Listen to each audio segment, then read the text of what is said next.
If you've ever had a situation where you've had some time off and you weren't gonna go anywhere for recreation, you weren't gonna hit the beach or take a flight somewhere, maybe you were just gonna stay around the house and get things done. Have you ever done that? I'm gonna get things done.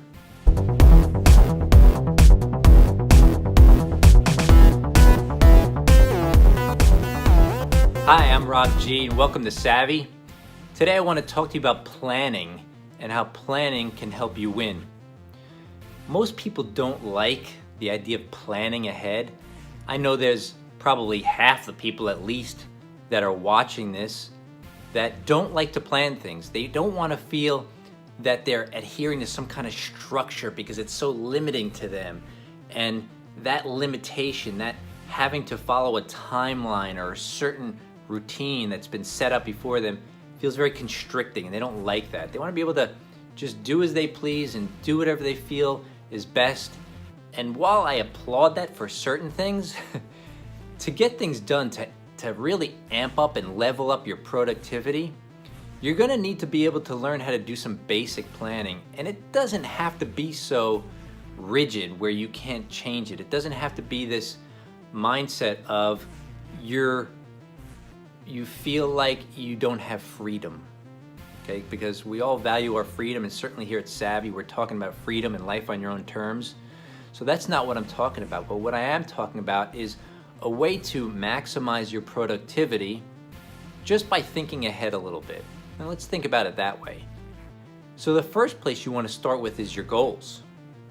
Everything starts with goals. If you don't have goals, honestly, you're probably not going to end up in a place you really want to be at. Because if you haven't identified where you want to be, well then how in the heck can you end up there? Not by accident, I promise you that. So what are your goals? What are your long-term goals? What are your goals for 10 years, 5 years, 1 year, 6 months? Your long-term goals could be anywhere from year to 5 years or 10 years and outward. I have goals for 6 months. I have goals for 1 year. I have goals for 5 years. I have 20-year goals written down. And they're more of the macro of where I want to be, so it's less detailed. But if you take those long-term goals that I have, for instance, 20 years down the road, making X amount of money, having X amount of money put away, what I want my life to be like on a daily basis as far as work and business and what I ultimately want to be doing. I'll always be doing something, but it may not be the thing I'm doing today. In fact, I'm sure it won't be, because that's just the path we're on. That's life. It's a journey. It's awesome. So working backwards from where I want to be, I say, well, if I want to get there, and I do because I've given it a lot of thought and I've talked to my wife about it, and what do we want to do? Where do we want to go? What do we want our daily life to be like? And a lot of it has to do with freedom. So working backwards, if I know I want to be there in 20 years, where do I need to be in 10 years? What's a good, what's a good measure of progress to be in 10 years as to being close to that goal?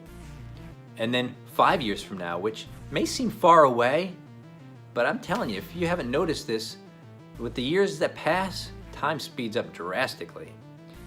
And as you get older, time seems to go faster. So 5 years really is not that far away, and especially if you've got a nice hefty goal of where you want to be and you're serious about it and you're working towards it, 5 years will go fast. So 5 years backwards, down to 3 or 1 year, I like to go to 1 year because that's the real place where most people can think 1 year from now, because usually they think where they want to be in a year start around December or so, because they start thinking about New Year's Eve, when everybody starts making their resolutions, which, forget resolutions, make goals. Because goals are a dream with a timeline, a date on it, and that's more concrete. Resolutions are made and given up 2 weeks later. I see it all the time in the gym. Everybody makes a resolution to get in shape. January 1st, they hit the gym.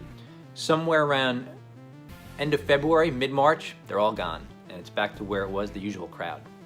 So make goals, and 1 year goals are good because it's just far enough away where maybe you won't hit it, but you know it's close enough where you've got to get to work. So there's a little bit of urgency there.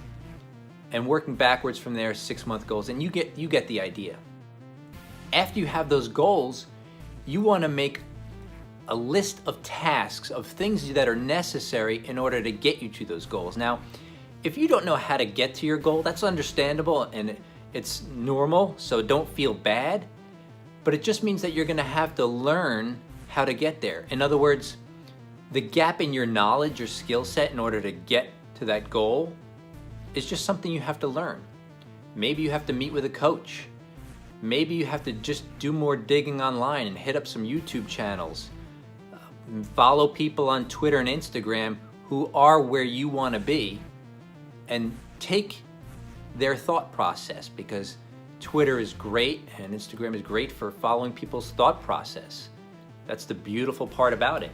You don't have to pay thousands of dollars for a professional coach when you've got basically for free the most successful coaches in the world. So let them teach you what some of those tasks are, and write down what you know you need to do and learn, and that way you can make that list. Now once you have that list, it's really simple, okay? You'll have that short-term goal and make it 30-day goals, and then that task list you're going to break down what you're going to do on a daily basis that are going to get you there. So we know that a lot of those are going to be repetitive. If it's a fitness goal, it's going to be a certain amount of time spent in the gym and certain exercises that you'll need to do over and over again, right? If you're in the retail space, you know that you're going to have to sell X amount of your widgets in order to bring in a certain amount of revenue, and anything above that, that is your goal that you're reaching for, you'll need to figure out what it is to do on a regular basis to increase. So you'll know that it may mean making a marketing strategy, making an advertising strategy. Whatever it is in your industry, you know it's something to do on a regular basis, you're gonna need to mark it down. And that's where the planning comes in. You know, if you've been following me here, you know that I have a 9-to-5 job and I build a company outside of that. It's not on the side, it's a legit company. I put in just the amount of time in that company, close to it, than I do daily on my job, because my Saturdays are taken up with business, and every time outside of my job, I'm doing things to further my business.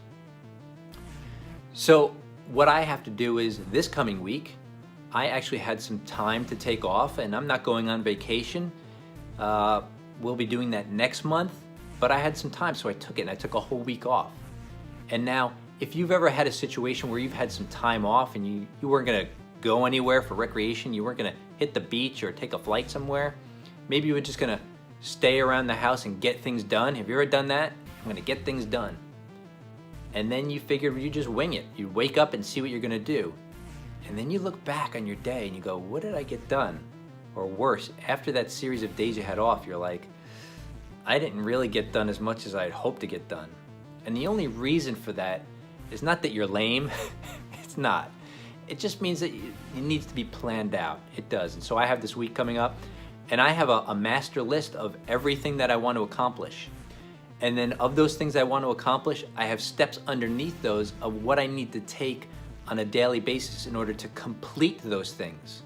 So it's very concrete, it's very in front of me. I took Monday through Friday, and pretty much I'm working on it today, so I'm not there yet, but by the end of today, I'm gonna know what I'm gonna be doing on what day and what I'm gonna be accomplishing each day. So by the time the week is up, I'm gonna be so much closer to my goals because I knew where I was going, I knew what I had to do to get there, I made a plan to make the most out of my day and actually scheduled these things into my day. We'll get into that in a second. And I'll know I'll hit those. And if I run out of time, and I know life happens, sometimes you don't always get to complete everything you need to, but you'll get a lot further that way by planning it than if you just wing it. So how about planning your day? How exactly do you do that? It's not real difficult, and most things that are great are simple. Most great ideas are very simple ideas. And this is the part where people start to bristle at the fact that they don't want to lose their freedom. But I'm gonna tell you, what I'm about to tell you is gonna give you the most freedom, because it's gonna allow you to feel like you are doing the things you really wanna do and you actually get to them. So break down your day. If you don't have time off like I do and you're still, have your work week ahead of you, block out the times you're at the office, that you're working your job from 9 to 5, say. I know this time in the morning where you wake up and you've got to get dressed and clean up and eat breakfast. Then there's time at the end of the day where you might change when you get home and have some dinner and spend time with the family.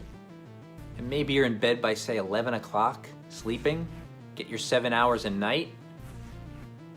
But what do you do with that block of time in between going to bed and having spent time with your family? There's got to be 2 hours in there. And 2 hours is a good amount of time to get things done. So for instance, if you want to get in shape and you want to, say, make some money on the side, if you're a freelancer, or if you want to figure out some other way to sell things online, you've got 2 hours, and it may not seem like a lot of time, but that's where the power of the planning comes in and carving out time. And here's one of the ways that you can get that done real quick. Carve out the time for each task, and don't let anything come between you and your appointment with yourself to do that. So if your goal is to get to the gym so you can get in shape, and you're going to do that at 7 p.m., when the phone rings at 7:01 as you're walking out the door and it's a friend you haven't talked to in a real long time, let it go to voicemail. I know they need you, but look, you can call them back. You must keep the appointment with yourself so you can hit the goals that you set for yourself. So this is not being mean. This is not pushing your friendships aside. You'll call them back at a time when it's better for you that you have the time. So go to the gym for 45 minutes. Come home. Prepare some of your food so that you're eating healthy. It's an intentional planning of the good things to eat. And then after that's done and you've still got an hour left, maybe you want to go online and do some of that selling that we were talking about, or maybe you're learning how some new sales approach. You're learning something. Learning to me is part of my daily work. I carve out learning time, whether it's by reading a book, reading a blog, watching a video. I'm constantly doing that. So you can carve out a half hour to do some reading. Now you've got a half hour left over. What are you going to do with that? Well, maybe you come up with some ideas for marketing this new idea. So it's a really conceptual thing. But look, sitting and thinking is working, and it must be done. It's not just the tasks that you do to work in your business, but you must work on your business to further your business. So maybe that's a half hour of thinking about marketing ideas and how to implement them. And now what did you just do? With a simple 2 hours a night, you move towards your fitness goals, your health goals, your business goals, income goals. They're all intertwined in 2 hours a night. If you use this method of just simply making appointments with yourself and keeping them and not letting anything come between you and them, you are going to hit your goals with a lot more clarity, a lot more focus, and hopefully a lot sooner. And maybe you'll have room to set some new and loftier goals and actually blow away some of the ones you had before and really create a wonderful life for yourself, that which you want, which is life on your own terms. That's what we talk about here at Savvy. So keep that in mind. I want you to comment below. I want you to spike those comments below. Hit that subscribe button. I want you to tune in here regularly because I got lots of great content coming out every single week. But I want to hear what you have to say. Maybe some challenges you're having, some questions you have, or some things you want to hear about in future videos. So that's it for today. I'm Rob G. And remember, always be learning and always stay savvy. Have a great day.